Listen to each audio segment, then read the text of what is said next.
Hi, folks. I'm Dave Workman, and I run a financial planning firm in Logansport, Indiana, which is in north central Indiana.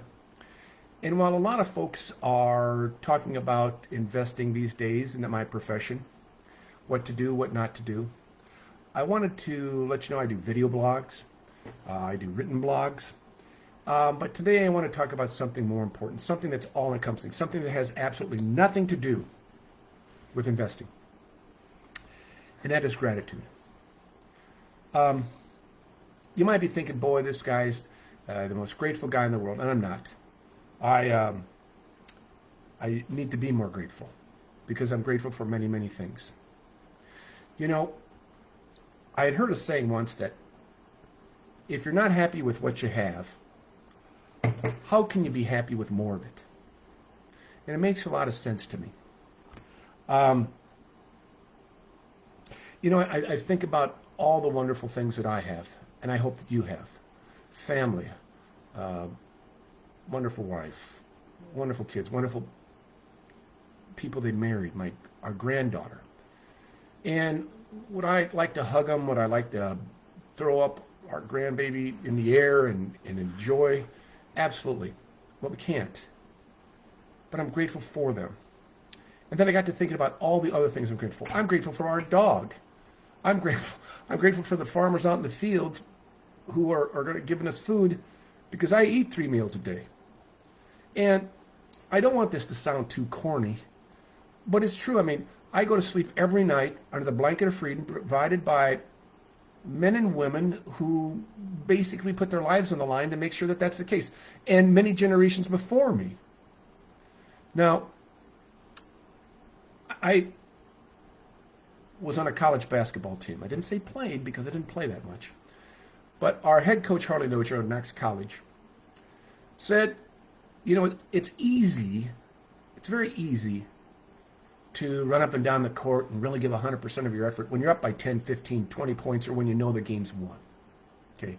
What isn't easy is when maybe the game is lost, maybe you're down by 20, and it's really tough.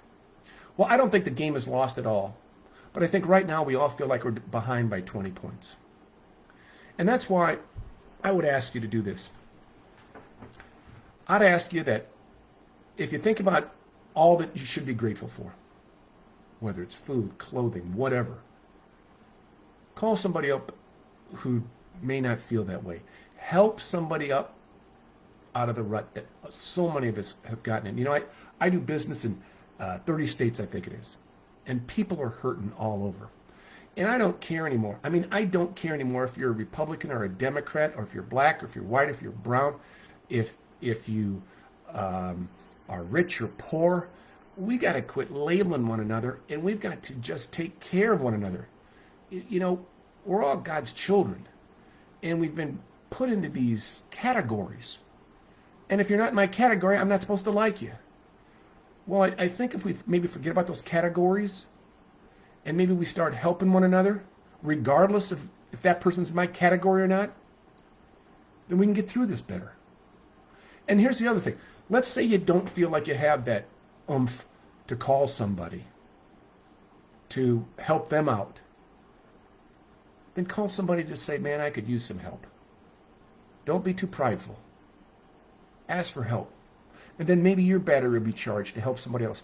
You know, I just got to thinking of all the wonderful things I have. My family, my older brother, my church family, my former pastors.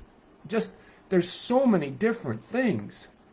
And I am constantly ungrateful about stuff. Trust me, I'm constantly ungrateful.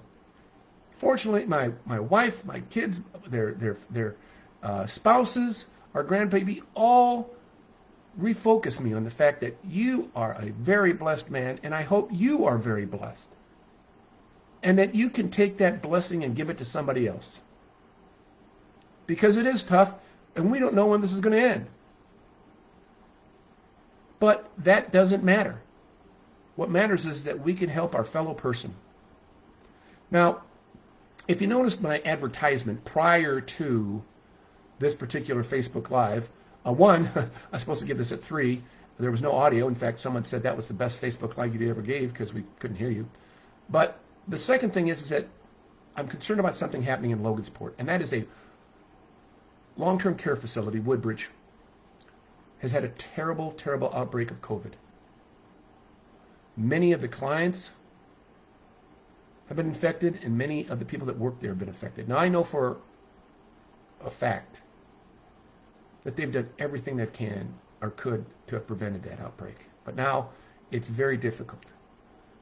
And I've got some clients in there who are wonderful people. In fact, one of them said to me, I didn't really expect this is how my life was going to end, to be cut off from family. So I can only talk to family through a window. And so I ask you, if you know somebody in a situation like that, give them a call. Throw them a lifeline.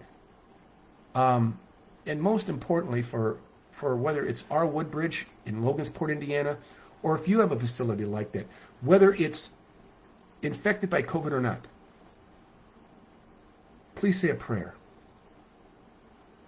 Please say a prayer for them. Say a prayer for those workers, say a prayer for those clients, and help them through it. So this wasn't about municipal bonds today or 401ks or which stock to pick or not. And while that's my passion, more than my profession even, I think it was about something more important. And I hope you share this, not because you need to see my ugly mug around on the internet, but because the message is important. Help others, no matter what category they're in. I hope you and yours are safe and healthy. And I hope that if you've been affected by COVID in a negative way, that I pray for your safety and health.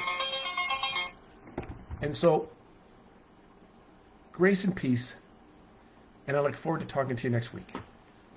Thank you.